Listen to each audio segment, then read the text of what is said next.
So when I was making a comment about, like how the World Cup would be a perfect place to like do a false flag, I was actually thinking of that movie. That movie I watched like, many years ago, but it left a lasting impression because honestly, it seemed pretty realistic. If I wanted to create a false flag event and I really want to traumatize like the population, well, a sporting event would be the ideal place because as you point out, there's like 80,000 people in a stadium and they're a captive audience, right? So if you were to set off a bomb in a sporting event, you could kill a lot of people. And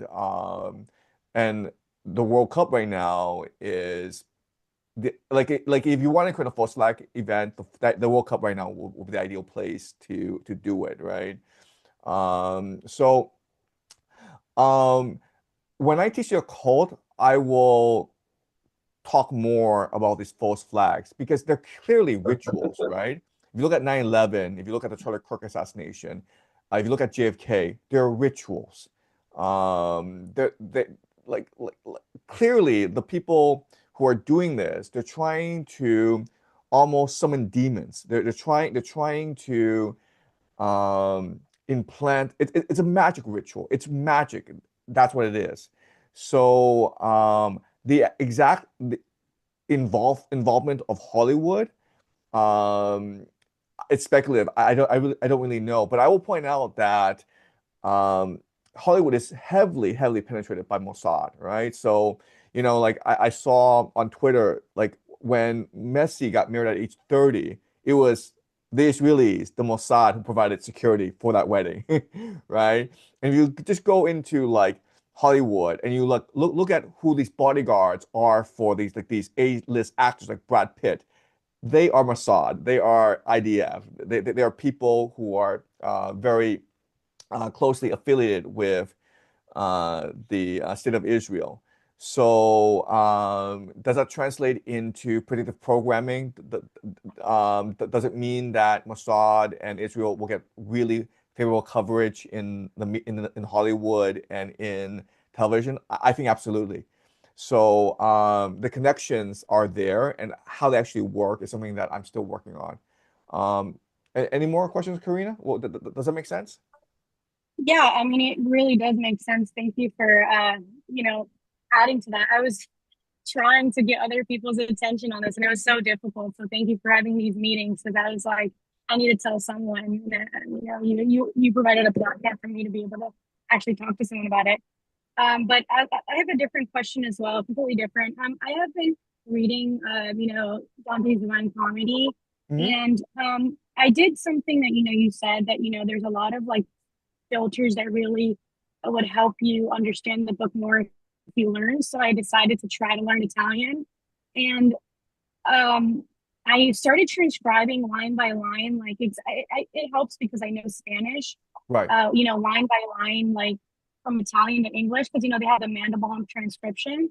And I mean, honestly, even on the first line, like even if you don't know Italian, you just know Spanish, there's some words in there that don't really make any sense to why it was transcribed that way.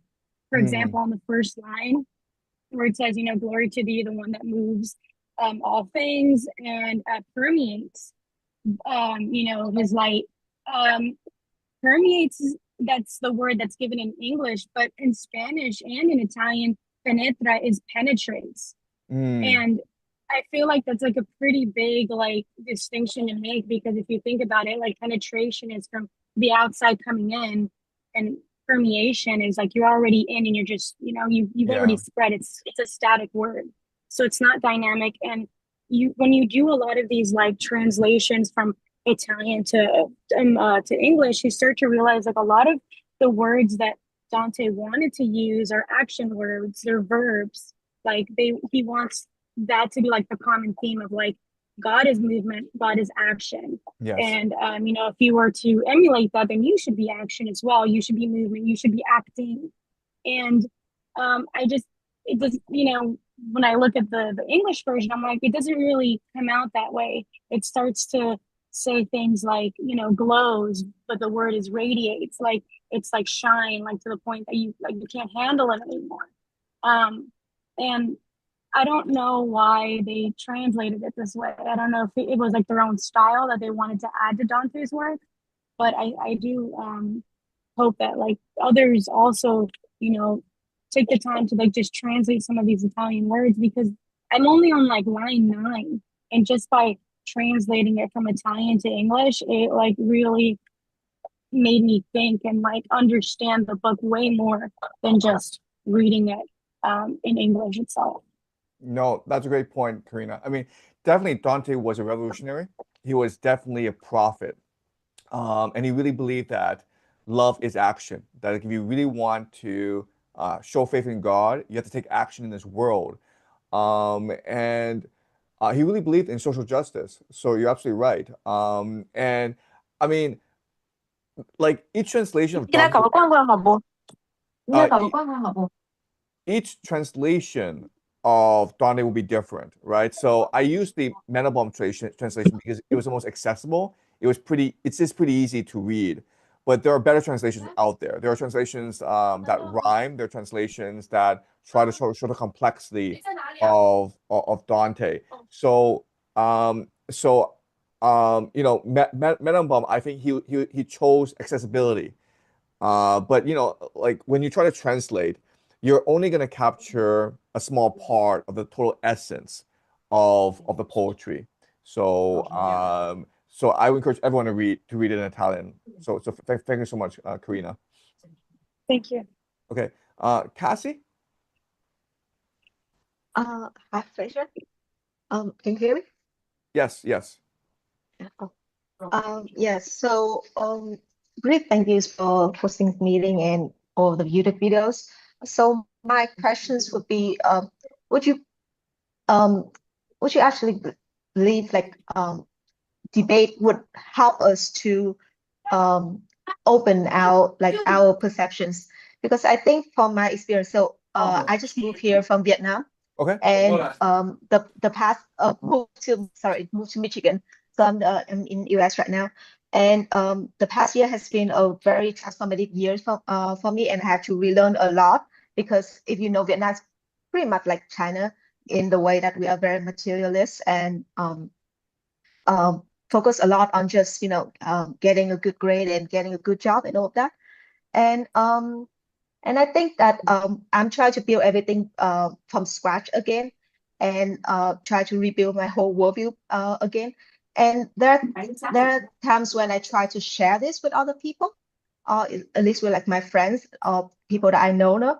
But I think when we try to have a debate, it's either two reactions. One is that they're just getting very angry because they attack their own worldview.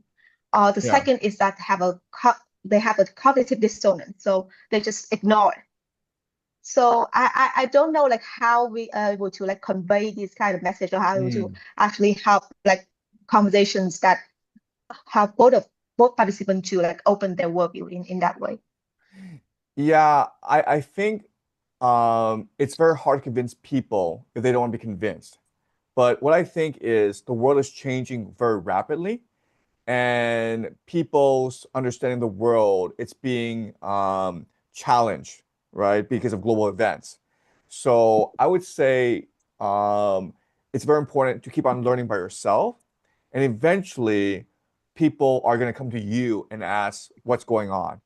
And when they open their hearts, when they're ready to listen and you speak, you'll have impact. But right now, what's really important is to keep on learning by yourself and to really develop your own unique worldview. And that's what I'm doing, you know, where I want to travel a lot. I want to talk to you and others on this call. And I just want to keep on learning. So like when people come to me, I'll have more answers for them. I see. Yeah, I think that's also speak to like my next question because when reading Dante, we have that um part in Paradiso